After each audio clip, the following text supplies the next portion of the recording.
I got the report yesterday that during the airstrike conducted by the Air Force, ito yung mga trainer jets natin, yung Marchetti S-260.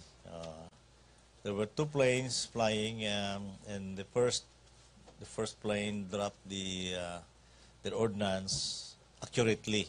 Pero yung pangalawa, sumablay, tumama dun sa tropa natin.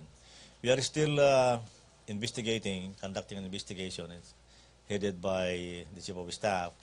What really happened, kung nagkaroon ba ng miscommunication or there was an error of somebody there on the ground or on the air sa parte ng piloto.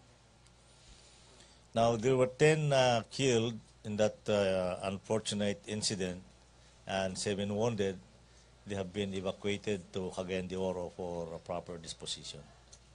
Hindi ko alam kung nasabihan na yung mga families nila, but that will come in a couple of, today or tomorrow siguro. Pagkadadalihin na yung mga remains ng mga sundalo sa kanila ng mga bahay. And, siguro we have to limit the airstrikes to the aircrafts that can deliver accurately their ordnance. The commanders are reviewing their office, nire-review nila yung mga procedures para maiwasan natin yan because it's very masakit eh. It's very sad to be hitting our own troops.